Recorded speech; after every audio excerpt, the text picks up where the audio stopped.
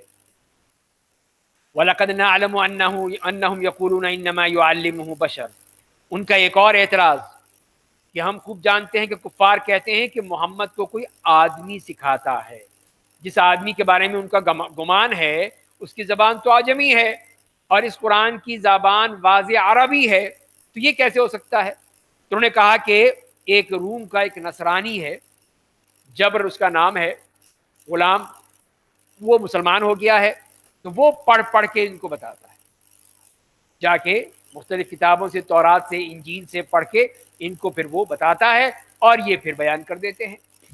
تو وہی اللہ تعالیٰ کہہ رہے ہیں کہ وہ جس سے سیکھتے ہیں وہ تو عجمی ہے، رومی ہے، نصرانی تھا، اب اس کی زبان تو عربی ہے ہی نہیں، اور یہ لسان عربی مبین، بہترین واضح عربی زبان، یہ کیسے ہو سکتا ہے کہ ایک نصرانی، ایک عجمی، وہ جو ہے وہ اتنی شاندار عربی جانتا ہو؟ تو یہ تم نے کہاں سے یہ باتیں تم نے شروع کر دی؟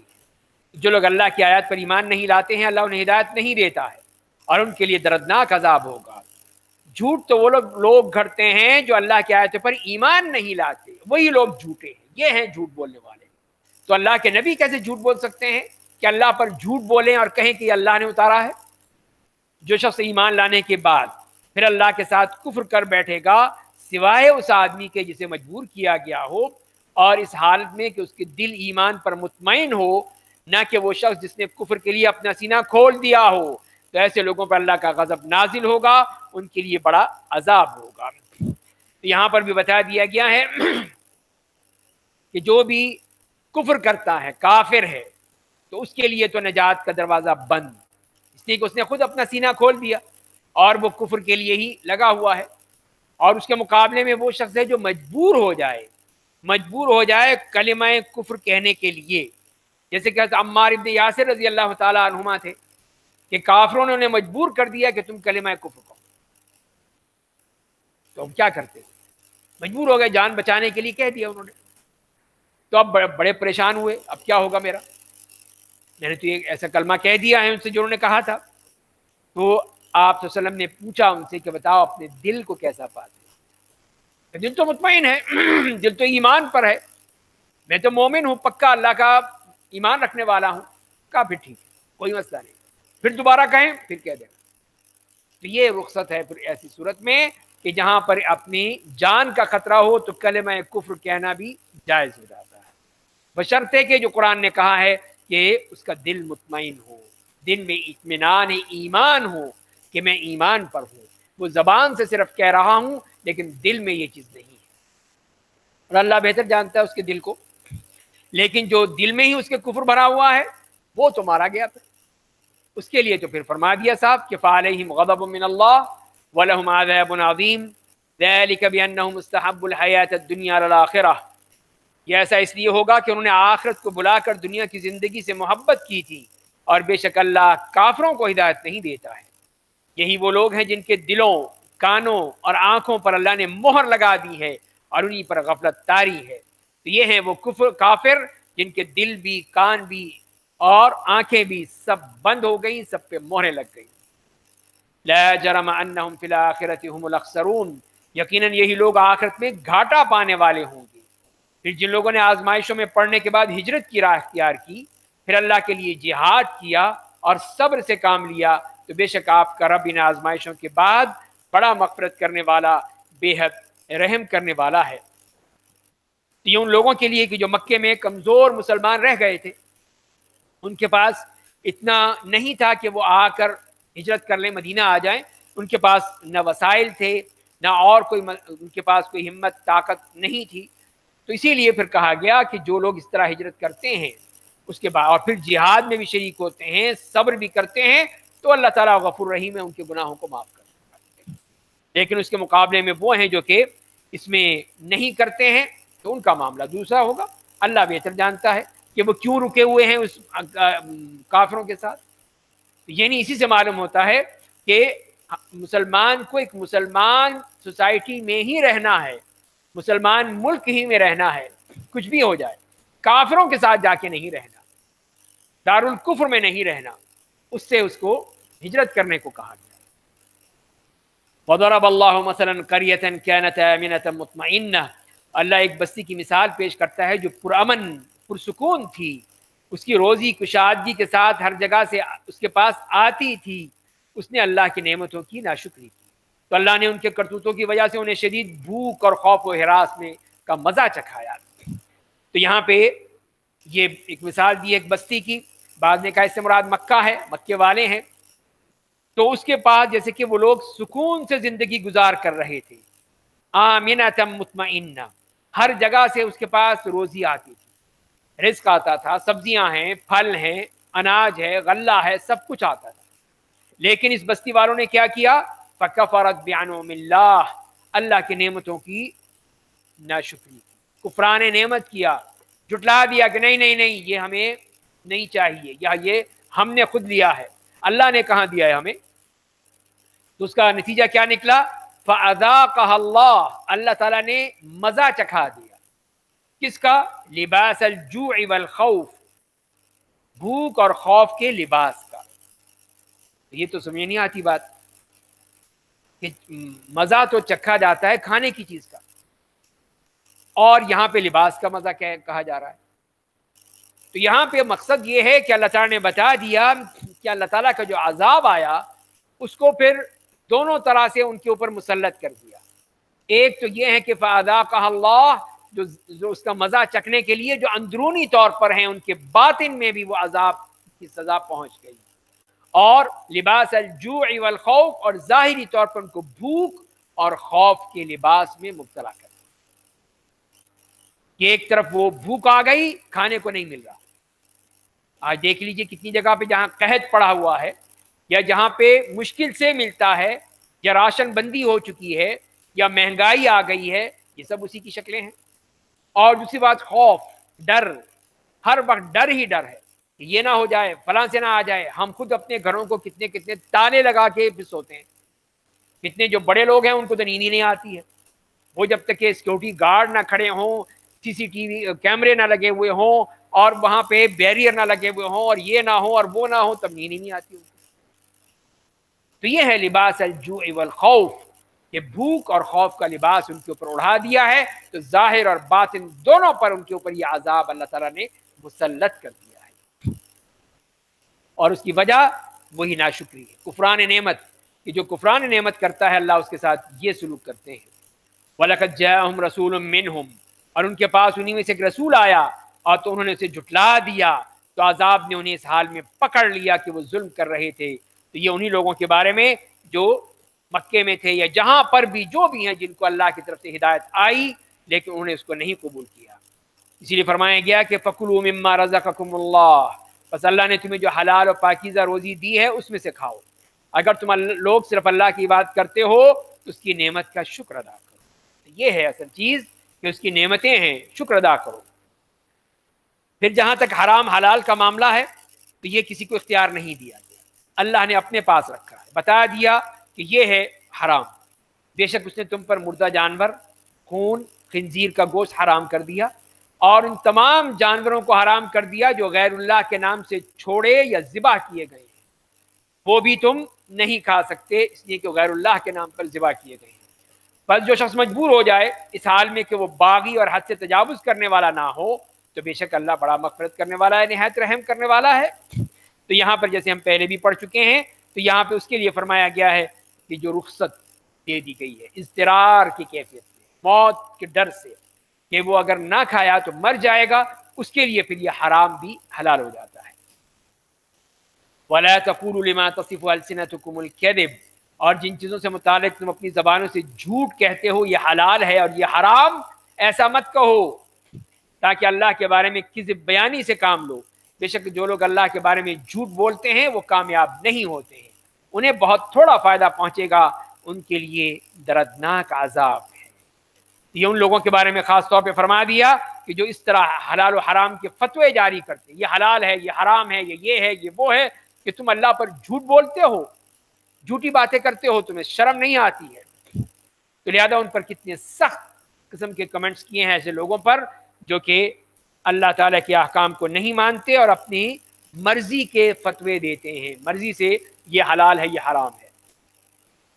وَعَلَى الَّذِينَ هَادُوا حَرَّمْنَا مَا قَصَصْنَا عَلَيْكَ مِن قَبْلِ، اور جو لوگ دین یہودیت پر تھے ان پر ہم نے وہ چیزیں حرام کر دی تھیں جو ہم آپ کے لیے بیان کر چکے ہیں، اور ہم نے ان پر ظلم نہیں کیا تھا لیکن وہ اپنے آپ پر ظلم کرتے تھے۔ پھر جن لوگوں نے لا علمی کی وجہ سے گناہ کا ارتکاب کیا، پھر اس کے بعد توبہ کر لی، اپنی حالت کی اصلاح کر لی، بے شک آپ کا رب اس توبہ کے بعد ان کے لیے بڑا معاف کرنے والا، نہایت رحم کرنے والا ہے۔ تو یہ ان لوگوں کے بارے میں بتایا دیا جو غلطی کر لیتے ہیں، گناہ ہو جاتا ہے، انسان ہے، کہیں وہ فرشتے تو نہیں ہیں، لیکن توبہ کر لیتے ہیں، اصلاح کر لیتے ہیں تو ٹھیک ہے، بہت اچھی بات ہے، اللہ تعالیٰ ان کے گناہوں کو معاف کر دے گا۔ اور پھر حضرت ابراہیم علیہ السلام کا نمونہ بھی بیان کر دیا گیا، ان ابراہیم کان امۃ قانتا للہ حنیفا، بے شک ابراہیم رہبر اللہ کے فرما بردار تھے، سب سے کٹ کر اللہ کے ہو گئے تھے اور مشرکوں میں سے نہیں تھے، نہ یہودی تھے، نہ نصرانی تھے، نہ مشرک تھے، صرف ایک اللہ کو ماننے والے مسلمان موحد تھے۔ وہ اللہ کی نعمتوں کا شکر ادا کرنے والے تھے، اللہ نے انہیں چن لیا تھا اور راہ راست پر ڈال دیا تھا، ہم نے انہیں دنیا میں اچھائی دی تھی اور بے شک وہ آخرت میں نیک لوگوں میں سے ہوں گے۔ یہ حضرت ابراہیم علیہ السلام کا نمونہ، اور خاص طور پہ کہ وہ شکر گزار بندے، شکر کرنے والے، ہم نے انہیں دنیا میں اچھائی دی تھی، بے شک وہ آخرت میں نیک لوگوں میں ہوں گے۔ پھر ہم نے آپ پر وحی نازل کی کہ آپ ملت ابراہیم کی پیروی کیجئے، جو سب سے کٹ کر اللہ کے ہو گئے تھے اور وہ مشرکوں میں سے نہ تھے۔ تو ظاہر ہے کہ پھر آپ کو ان کی جو باتیں جو قرآن نے بتائی ہیں اس کے مطابق ان کی پوری طرح پیروی کیجیے کہ کس طرح کے شکر گزار بندے تھے وہ۔ اور پھر ناشکری کا بھی ایک موضوع بتا دیا، انما جعل السبت علی الذین اختلفوا فیہ، بے شک ہفتے کے دن کی تعظیم ان لوگوں پر واجب تھی جنہوں نے اس کے بارے میں اختلاف کیا تھا، اور بے شک آپ کا رب قیامت کے دن ان کے درمیان ان باتوں میں فیصلہ کر دے گا جن میں وہ اختلاف کرتے تھے۔ یہ ان کا کہا کہ وہ یہودیوں کا کہ ہفتے کے دن کی انہیں آزمائش میں ڈالا گیا تو نہیں مانے، انکار کر دیا، صاف اس کی مخالفت کی۔ پھر دعوت دین کے اصول بیان کر دیے، ادع الی سبیل ربک بالحکمت والموعظۃ الحسنہ، آپ اپنے رب کی راہ کی طرف حکمت اور اچھی نصیحت کے ذریعے بلائیے، اور ان کے ساتھ بحث و نقاش میں سب سے عمدہ اسلوب اختیار کیجیے، بے شک آپ کا رب ان لوگوں کو خوب جانتا ہے جو اس کی راہ سے برگشتہ ہو گئے ہیں، اور وہ ہدایت پانے والوں کو بھی خوب جانتا ہے۔ یہ دعوت دین فرمائیں کہ حکمت کے ساتھ، جیسے کہ ایک طبیب ہوتا ہے، ڈاکٹر ہوتا ہے، وہ اپنے مریض کو وہی دوا دیتا ہے جو اس کے قابل برداشت ہو، جس کو وہ برداشت کر سکے، جو اس کے مرض کے لحاظ سے، اس کے جسم کے لحاظ سے، اس کے حالات کے لحاظ سے۔ اسی طرح ایک داعی دین ہے، وہ جو بات کرتا ہے اسی طرح اس کے مزاج کے مطابق، اس کی سمجھ کے مطابق، اس کی صلاحیت کے مطابق کہتا ہے، وہ بات نہیں کہتا کہ جو اس کی سمجھ میں نہ آئے۔ اگر ہم بیٹھ کے عام لوگوں کے سامنے یہ بحث چھیڑ دیں کہ ایمان زیادہ ہوتا ہے یا کم ہوتا ہے، یا اور کوئی ایسی کوئی بحث چھیڑ دیں، وہ کیا سمجھیں گے؟ کوئی فائدہ نہیں اٹھائیں گے۔ تو لہذا وہی بات کہی جائے گی جو کسی کی سمجھ میں آئے، یہی حکمت ہے۔ حکمت کا مطلب یہی ہے کہ وہ بات کہی جائے جو دوسرے کی سمجھ میں آ جائے، اور نصیحت ہو، اور اگر جدال بھی ہے تو اچھے طریقے سے ہو، دلیل کے ساتھ ہو، لڑائی جھگڑا گالم گلوچ برا بھلا یہ نہیں، بلکہ بات ہو، دلیل سے بات کرو۔ وَإِنْ عَاقَبْتُمْ فَعَاقِبُوا بِمِثْلِ مَا عُوقِبْتُمْ بِهِ، اور مسلمانوں اگر تم سزا دو تو اتنا ہی دو جتنی تمہیں سزا تمہیں دی گئی تھی، اور اگر تم صبر کرو گے تو جان لو کہ ایسا صبر کرنے والوں کے لیے بہت اچھی بات ہے۔ تو یہاں پر اس بات کی طرف اشارہ کر دیا گیا کہ اگر تمہارے کوئی بھی زیادتی ہو جائے تمہارے ساتھ تو تم اس زیادتی کا بدلہ لے سکتے ہو۔ تو جیسے کہ حضرت حمزہ کا ہوا تھا، جنگ احد میں انہوں نے مسلح بنایا ان کا، یعنی ان کے ٹکڑے ٹکڑے کر دیے، اور اسے صحابہ کرام کا بھی. تو آپ نے غصے میں آ کر کہا کہ اگر مجھے موقع مل گیا تو میں ان کے 70 آدمیوں کا اس طرح مسلح بناؤں گا. تو اللہ نے کہا کہ جتنا ہے اتنا کرو بس. انہوں نے تمہارے 4 آدمیوں کو کیا، 4 آدمیوں کو کر لینا. لیکن اس سے اچھی بات فرما دی وَلَئِن صَبَرْتُمْ لَهُوَ خَيْرٌ لِلصَّابِرِينَ، اور اگر تم صبر کرو گے تو جان لو کہ ایسا کرنا صبر کرنے والوں کے لیے بہت اچھی بات. یقین یعنی ضروری نہیں ہے کہ بدلہ لو، بدلہ لینا جائز ہے. عیسائیوں کی طرح نہیں ہے کہ ایک گال پہ مارا ہے تو دوسرا گال پیش کر دو، نہیں، یہ ہمارا دین نہیں کہتا.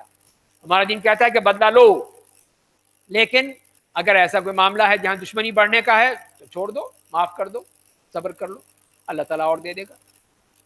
وَاصْبِرْ وَمَا صَبْرُكَ إِلَّا بِاللَّهِ، اور اے میرے نبی آپ صبر سے کام لیجئے اور صرف اللہ کی توفیق سے ہی آپ صبر کریں گے، اور کافروں کے ایمان نہ لانے سے آپ غم میں نہ جائیں، ملول خاطر نہ ہوں. جو سازشیں وہ کر رہے ہیں ان سے آپ تنگ دل نہ ہوں. بے شک ان لوگوں کے لیے اللہ ان لوگوں کے ساتھ ہوتا ہے جو متقی ہوتے ہیں اور جو بھلائی اور نیک کام کرنے والوں میں سے ہوتے ہیں. تو یہ نبی کریم صلی اللہ علیہ وسلم کو تسلی دی گئی، صبر کرنے کی نصیحت کی گئی کہ تکلیفیں تو آئیں گی، مشکلات تو ہوں گی، لیکن آپ صبر کے ساتھ، برداشت کے ساتھ. یہاں سورہ نحل ختم ہوتی ہے، اس کے بعد سورہ بنی اسرائیل شروع ہوتی ہے اور 15واں پارہ ہے. اور سورہ بنی اسرائیل جو مکی صورت ہے اس میں 111 آیات ہیں. بسم اللہ الرحمن الرحیم. سبحان الذي اسرى بعبده ليلا من المسجد الحرام الى المسجد الاقصى الذي باركنا حوله لنريه من آیاتنا انه هو السميع البصير. کہ تمام عیوب و نقائص سے پاک ہے وہ جو اپنے بندے محمد صلی اللہ علیہ وسلم کو رات کے وقت مسجد حرام سے اس مسجد اقصیٰ کی طرف لے گیا جس کے گرد ہم نے برکتیں رکھی ہیں تاکہ ہم انہیں اپنی نشانیاں دکھائیں. بے شک وہ خوب سننے والا، خوب دیکھنے والا ہے. تو یہ اللہ تعالیٰ کی طرف سے جو انتظام کیا گیا تھا کہ نبی کریم صلی اللہ علیہ وسلم کو مکے سے ام ہانی کے گھر سے وہاں سے لے کر گئے رات کو، اور صبح فجر سے پہلے آپ واپس آ گئے. رات کا سفر، اسی لیے اسرا کہتے ہی رات کے سفر کو ہے. یہ وہ ہے جو کہ اللہ تعالیٰ نے کیا تھا. بعض نے کہا کہ نہیں جی تو خواب میں تھا، بعض نے کہا کہ نہیں یہ روح کے ساتھ تھا. تو یہ نہیں دیکھتے کہ اللہ تعالیٰ کیا فرما رہے ہیں کہ اسرا بعبدہ، اپنے بندے کو. تو بندہ کیا ہوتا ہے؟ بندہ تو پورا ہوتا ہے جسم و جان کے ساتھ. یہ تو نہیں کہ جسم الگ ہو گئی، روح الگ ہوگی تو بندہ کہلائے گا. بندہ تو وہی ہے نا جو جسم و جان کے ساتھ ہے. تو پھر ہم تو یہی کہیں گے، اور یہی اصل حقیقت ہے کہ جسمانی تھا. آپ اپنے جسم مبارک کے ساتھ گئے تھے، اپنی صرف روح کے ساتھ نہیں گئے تھے. خواب تو ہر ایک شخص دیکھ سکتا ہے. اگر خواب کی بات ہوتی تو خواب تو ہر شخص دیکھتا ہے. کوئی شخص دیکھ رہا ہے کہ میں آسمانوں کی سیر کر رہا ہوں تو وہ میرا اسرا بن جائے گا، معراج بن جائے گا؟ نہیں. تو خواب ہے، خواب ہی ہوتا ہے. تو یہ خواب نہیں تھا. اگر یہ خواب ہوتا تو پھر اللہ تعالیٰ اس طرح کیوں ذکر کرتے اتنے اہتمام کے ساتھ جیسے کہ قرآن میں بتایا جا رہا ہے؟ تو لہذا یہ اس قسم کی جو مختلف قسم کے دھوکے دیے جاتے ہیں، تعویلات کی جاتی ہیں، وہ سب غلط ہیں. اور اسی پر سب متفق ہیں، صحابہ کرام بھی اور دوسرے لوگ بھی، کہ جسم اور روح کے ساتھ آپ کو اللہ تعالیٰ نے مسجد الحرام سے مسجد اقصیٰ کا سفر کرایا اور آپ کو وہ تمام چیزیں دکھائیں. وہاں پہ آپ نے امامت فرمائی اور پھر آپ وہیں سے سفر پہ تشریف لے گئے آسمانوں تک. وَآتَيْنَا مُوسَى الْكِتَابَ، اور ہم نے موسیٰ کو کتاب تورات دی اور اسے بنی اسرائیل کے لیے ہدایت کا ذریعہ بنایا، اور ان سے کہا تم سب میرے سوا کسی کو اپنا کارساز نہ بناؤ، یعنی اپنا اصل آقا اور مالک مت بناؤ. تم لوگ ان کی اولاد سے ہو جنہیں ہم نے نوح کے ساتھ کشتی میں سوار کیا تھا. وہ بے شک ایک شکر گزار بندے تھے. حضرت موسیٰ علیہ السلام کے حوالے سے ان یہودیوں کا تذکرہ آ گیا، اور وہ اسی لیے کہ انہوں نے جو کچھ کیا فلسطین میں اس کی بھی تاریخ پوری بیان کر دی گئی. ہم نے بنی اسرائیل کو تورات میں اپنا فیصلہ سنا دیا تھا کہ تم لوگ سرزمین شام میں 2 بار فساد پھیلاؤ گے اور سرکشی میں بہت دور چلے جاؤ گے. تو یہ اس وقت کا واقعہ ہے جب عیسیٰ علیہ السلام سے 900 سال پہلے حضرت سلیمان، حضرت داؤد اور یہ جو واقعہ ہوتا قرآن نے ذکر کیا طالوت اور جالوت والا، تو وہ ہے اس وقت جو حکومت تھی، تو اس میں انہوں نے مصر کے بادشاہ نے بیت المقدس پر حملہ کر کے مسجد اقصیٰ کے خزانے لوٹ لیے تھے، اور پھر اس کے دو حصے کر دیے، ایک مملکت یہوذا اور ایک دوسری مملکت بنیامین، یہ بنا دی تھی دو اس میں، یا مملکت اسرائیل ایک بن گئی۔ اور اس وقت جو یعقوب علیہ السلام کے بیٹے تھے انہوں نے پھر آ کے مملکت اسرائیل کے جو بادشاہت کی اور وہ وہاں پر آئے، اور جب اس طرح 250 سال تک وہاں پہ حکومت چلی ان کی، اور جب وہ گناہ بہت زیادہ بڑھ گئے تو اللہ تعالیٰ نے آشوریوں کو حکومت دی، ان کا قبضہ ہو گیا، انہیں قبضہ کر لیا، اور مملکت اسرائیل کا خاتمہ ہو گیا، اور اسی طرح مملکت یہوذا بھی ختم ہو گئی۔ اور اس کے بعد پھر ان کی وہ موقع ملا ان کو دوسری مرتبہ پھر، لیکن پھر بھی یہ نہیں مان سکے، پھر وہی مصیبت، وہی گناہ، وہی غلط کاریاں، یہاں تک کہ وہ رومی بادشاہ ٹائٹس نے آ کے ان سب کو تباہ و برباد کر دیا، ختم کر دیا۔ اور اس طرح پھر یہ رہے، اور مزید تاریخ آپ دیکھ سکتے ہیں۔ اور اس کے بعد کافی عرصے کے بعد ان تمام بادشاہتوں کے بعد پھر اللہ تعالیٰ نے موقع دیا حضرت عمر ابن الخطاب رضی اللہ تعالیٰ عنہ کے دور میں، جب مسلمانوں نے بیت المقدس کو آزادی دلائی، اور پھر وہ فاتح ہوئے، اور انہیں کہا کہ ہم خود آپ کے ہاتھ میں چابیاں دیں گے۔ تو حضرت عمر مدینے سے گئے وہاں بیت المقدس اور جا کے چابیاں اپنے ہاتھ سے لیں، اور اس کے بعد پھر یہ آئے یہودی اور عیسائی، انہوں نے پھر قبضہ کر لیا، اور اس کے بعد پھر اس کو کس نے آزاد کروایا؟ صلاح الدین ایوبی نے۔ صلاح الدین ایوبی جیسا مجاہد، اس نے پھر اس کو آزاد کرایا، اور پھر یہ صلیبی جنگیں، اور اس میں ان صلیبیوں کو ختم کیا۔ اور اس کے بعد پھر 1967 میں یہودیوں نے مل کر، اور یہودیوں کے پیچھے ان کی ساری طاقتیں، اس پہ پھر قبضہ کر لیا۔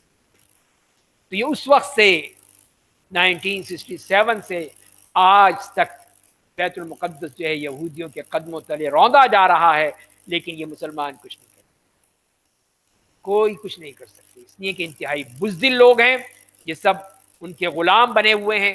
یہ غلام کیسے کوشش کر سکتا ہے؟ یہ کچھ نہیں کر سکتے۔ اسی لیے بیت المقدس اب یہودیوں کے پاس ہے، اب اللہ تعالیٰ ہی اس کی فتح کے لیے انتظام کریں گے تو کریں گے، یہ انسان کچھ نہیں کر سکتا۔